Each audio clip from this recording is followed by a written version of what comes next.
Hi, I'm Donna Jordan from Jordan Fabrics.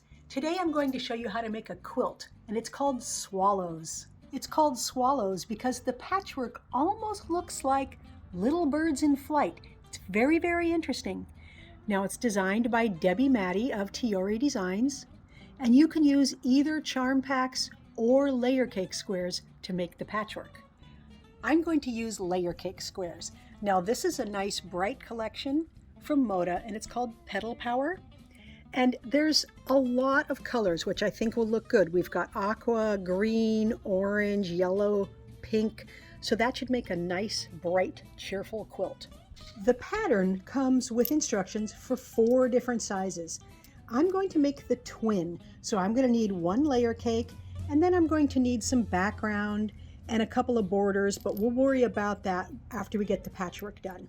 So I'm going to use this nice solid white background, and that means that when I select the squares that I'm going to cut my patchwork from, I'm not going to use the really, really light ones like this, because there will be no contrast between this and the background. Even that one is too light, and I don't need all the squares, so I'm just going to check for really light ones and set those aside. There are 3 different sizes of patchwork pieces we're going to be cutting from these 10-inch squares. So I separated the squares into 3 stacks.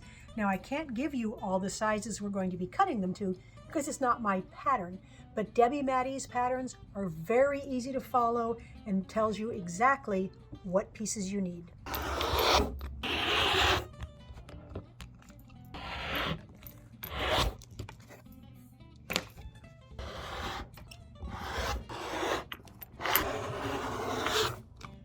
There's all the patchwork we need. Now we need to cut some background.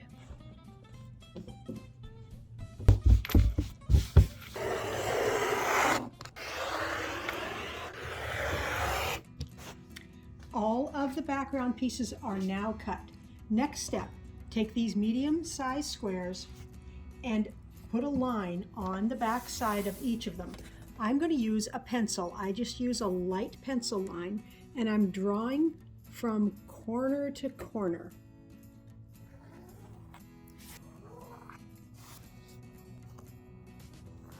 Now take all of those squares and the same size printed squares to the sewing machine. And we're going to make half square triangles by putting these right sides together, lining up the edges, and stitching a 1/4 inch away from the line that we drew on both sides.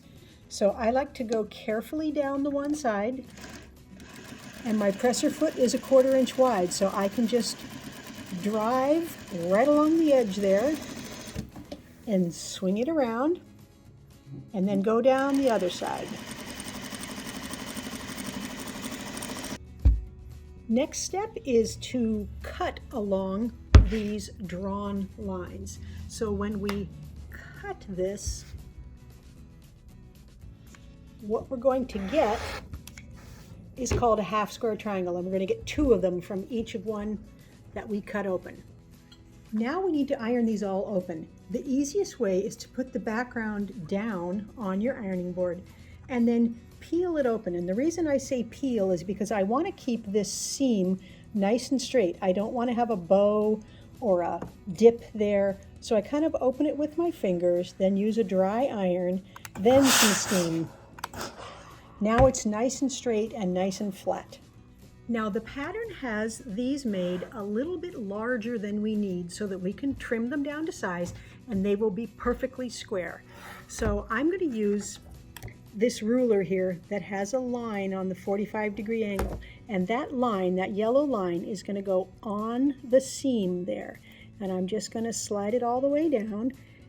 And you can put it right on the edges here if they're straight, and if they're not perfect, this will straighten them up perfectly. Now I'm going to turn it around, and I want to trim these 2 sides, and I want to trim it to 4.5 inches. So my ruler has a little set of lines right in the corner there, and keep the diagonal line right on the diagonal, right on the seam line there, and then trim off this excess. So we've got about 1/8 of an inch extra total, but once we trim it, it's exactly 4.5 inches, and this will make sewing the rest of our patchwork a joy. Once those are done, we're going to do the exact same procedure with our smaller squares.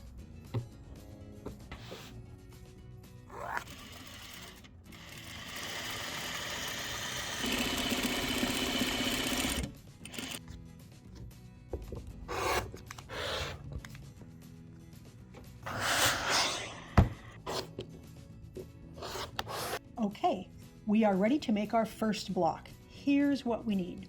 We need 4 small half square triangles, 1 square, and 1 of these big half square triangles.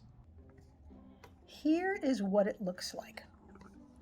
We've got 2 squares facing like that, and 2 facing like this. So we have to sew it in sections. First, I'll put these together. And the pattern does tell you which way to put all your seam allowances, and this one is going to go down. So I'm just going to finger press it right now. Now we can sew this to this, and it fits on here exactly. There's no matching, and you can see right where to stitch in the middle. I'll show you again. You can see right where to stitch on here so that you get at that point. You stitch right where the other stitchings come together. That way when you open this, you have a nice point right there. Now this seam allowance goes toward the bigger piece there. Now we can sew all these into a row. The seam allowance is going to go to the left here. Then we'll add this piece, and we'll put that seam allowance to the right. Now this will fit on here, and the only place we have to match an intersection is right here, but the seam allowances are going in different directions, so it'll be real easy to get them to nest and lay flat. And this seam allowance goes towards the bigger piece here.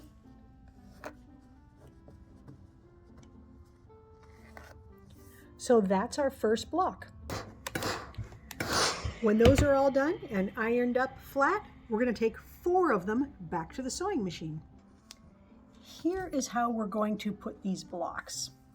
They're rotated in different directions.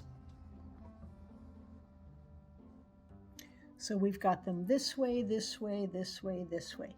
Now all I have to do is sew like this. So I'm going to leave that right there, slide this one over. It's pretty easy to stitch together. There's only one intersection right here. And I'm going to leave it on the machine and then slide this one over.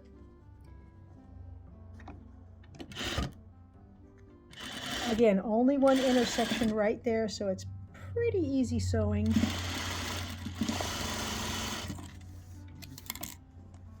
And now we'll put 1 seam allowance to the left and 1 to the right. So we've got 2 intersections here, so I think it's easiest if we go this way. It doesn't really matter as long as you put them going in different directions.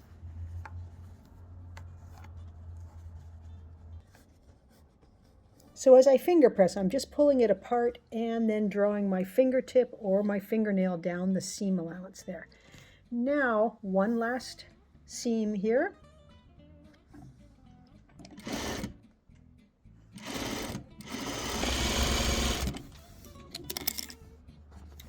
Now this seam allowance, again, just to one side, and it doesn't matter which side you press it to, just press it flat. And then we'll take it over to the ironing board and we'll iron it up nice and flat. So most of the blocks are made like this, and we have some of the blocks that are going to be made with just 2. All right, I've got all of the 4s done and all of the 2s done, and I'm ready to move on to the next block. Here's what we need. We're going to need 8 of these half square triangles. We're going to need 4 plain squares, 1 big square, and then 4 of these rectangles.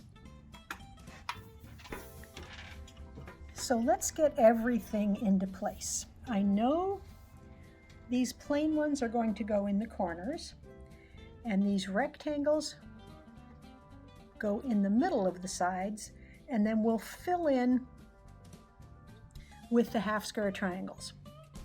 So I'm not going to worry too much about what color goes where. I'm just going to make sure that I've got different colors facing the corners. There, so that's the block. So the easiest way is to make it in sections.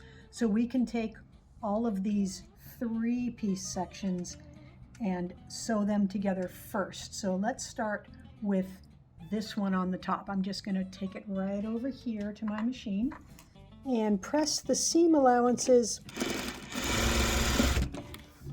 toward the background. There's less bulk if I press it this way.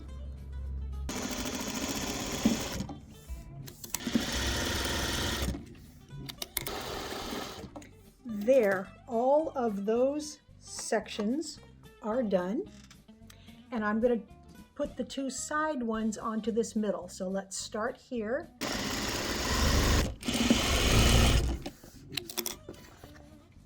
Now it goes back here where it was, and all I have to do now is add these little pieces to this section. Then it will be the same length as this.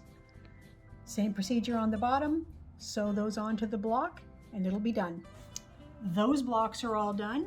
For the 4th block, we need 1 square, a couple rectangles, 2 half square triangles, and a printed square. Here is what this block looks like. We have the corner print, 2 half square triangles, a square, a rectangle, and then a longer rectangle. So all I'm going to do is sew these 3 into a row, these 2 into a row, then they will be this length, and I can sew them all together.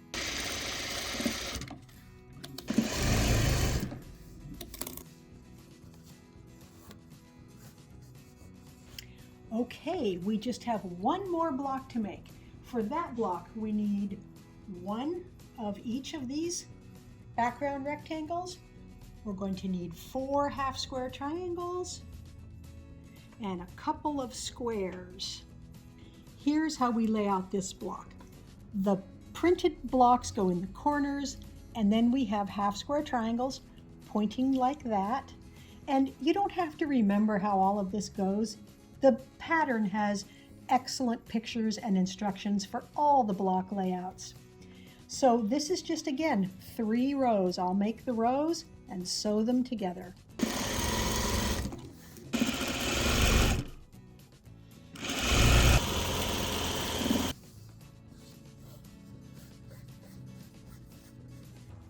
Now we have all the parts and pieces we need to lay out the whole quilt. So let's start with the biggest blocks.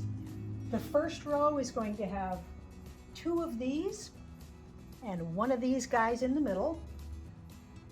Then the next row is the opposite way. So 1 of these in the middle and 2 of these on the outside. So I just continued the same pattern every other block for the center of the quilt. Now we've got these half blocks, and they're going to go around the outside. Again, they just alternate, and we're going to go all the way around with them. Now all we have left is these corner squares, and they're going to fill in these last missing spots. That is the whole patchwork top. All I have to do now is sew everything into rows, sew the rows together, get a couple of borders on it, and I can load it onto the quilting machine. The top is all stitched up, the borders are on, it's loaded up, and we need to pick some thread. Now there's lots of bright colors we could use. I think I'm going to use a little bit of a softer color here because I don't want too much color showing on this white. This is probably my first choice. Let's see what it looks like. So if we use that, it matches the border very well and it gives us just a little bit of color there. I might like this green. That would also work. Really, any of these will work. It's just a matter of which one, when we reel them off, looks the best. That's a little too light, and I have a feeling the pink is going to do the same thing, just be slightly too light. Now, white is an option. White would look good here, and that will give us nice texture in these white areas. Won't show much here, but really a little bit of showing is good, so let's stick with this aqua blue. For the quilting pattern, I'm using one called Excited. It has these nice daisies, and that echoes the daisies that are in the Petal Power fabrics.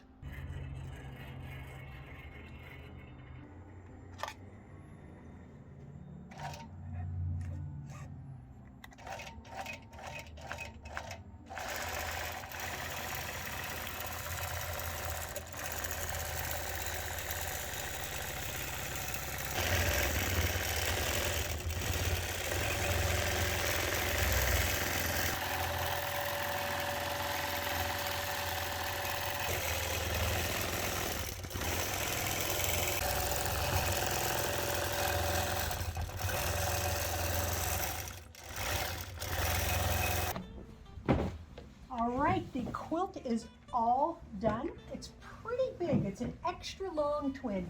So it's 70 by 94, so it's nice and long, which is great. And I really like this nice big border all the way around. You know, there's always options when you're using a pattern. If you get the quilt done and you think, I think I would have liked 2 borders instead of a big one, you can change that up very easily. But I really like this nice print on the outside border. Now the quilting, it's showing up quite nicely, but not overtaking the patchwork. And it does look like swallows just flitting all over the patchwork, all over the background there. Nice bright colors. I've got this diagonal stripe for the binding, which looks good. Now this is another print from me and my sister, not one that's in the top, but it looks really nice. It matches style-wise. Really fun pattern to make. I actually had to try the pattern out in a couple other colors. The blocks are fun to make. So here's a batik one with a black background, and then here's a Moda collection, and I used a tan background. So it really changes the overall look depending on the background and the style of prints you use. But it's a pattern that will look good in so many different color themes. Thanks so much for watching our video today. We hope you enjoyed it. Now at the end of every video, we do a giveaway.